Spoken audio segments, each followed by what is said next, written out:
Իրավունք թերթը գրում է Սամվել Բաբայանը Փաշինյանի առջև պայման է դրել այն բանից հետո, երբ վերջինս դիմել է նրան, որ հանգստացնի բորբոքված արցախցիներին։ Ըստ նույն լուրերի Բաբայանն ասել է, որ այդ հարցում ինքը փորձված ու որ կարող է այնպես անել, որ ցույցերը տեղափոխվեն նախկին նախագահների կեցության վայրեր, բայց հստակ պայմանով, եթե Փաշինյանը նրան որպես փախստականների հատուկ ներկայացուցիչ նշանակի ու որոշ լիազորություններով օժտի։ Գրում է թերթը։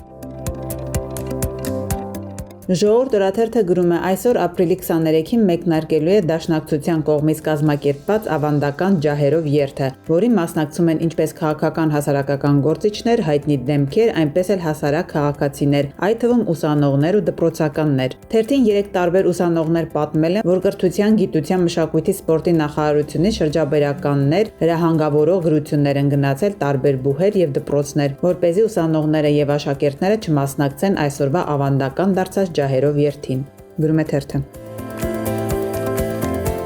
Հրապարակ թերթը գրում է իշխանական կուլիսներում քննարկվում է հարցը, թե ում գործող է սահմանադրական դատարան Վահե Գրիգորյանի փոխարեն։ Վերջին ամիսներին մի շարք թեկնածուների անուններ են շրջանառվել, սակայն կարծես թե վերադարձել են ամենաառաջին թեկնածուին՝ Հանրապետություն կուսակցության անդամ Արտակ Զեյնալյանին, որն իր հարցազրույցներում չի հերքել, որ իրեն տեսնում է սահմանադրական դատարանում։ Գրում է թերթը։ Իրավունք թերթը գրում է. պարզվում է ՔՊԱ-ականների ակտիվացումն ու աճ ու ձախ իրենց երազած տղա զգալն ամենևին էլ պատահական չէ։ Թերթի տեղեկություններով Փաշինյանը հանձնարարել է ԱՏԱԿ կազմակերպել ընդդիմադիրների դեմ։ Գրում է թերթը։ Ժողովուրդ օրաթերթը գրում է. 3 խորհրդարանում կատարվածը որքան էլ որ տհաճ միջադեպ որակվեց, այնուամենայնիվ խոր արմատներ ունի եւ քաղաքացիական պայմանագրի կողմից գծագրված առավել մեծ պլան տապալվեց։ Խնդիրը միայն ցեղասպանության ուրացման պատժի մասին նախագիծը չէր։ Թերթի տեղեկություններով ԿՊԱ-ականները մտադիր էին Իշխան Սաղաթելյանի վրա հարձակվել, ցուցադրաբար ծեծկրտուկ սարքել հենց նրա հետ։ Անգամ ազգային ժողովի նախագահ Ալեն Սիմոնյանը լրագրողների հետ զրույցում չզսպեց իր էմոցիաները, թիրախավորված քննադատելով եւ վիրավորելով Իշխան Սաղաթելյանին։ Սակայն Իշխան Սաղաթելյանը չտրվեց սադրանքի, չխառնվեց քաշքշուկին եւ քաղաքացիական պայմանագրի պլանները ձախողվեցին։ Դրա համար շատերը քաշքշուկի ժամանակ բղավում էին՝ իջի ամբիոնի մոտ խոսի, որպեսզի առավել հարմար լիներ ծրագրի իրագործումը։ Գրում է թերթը։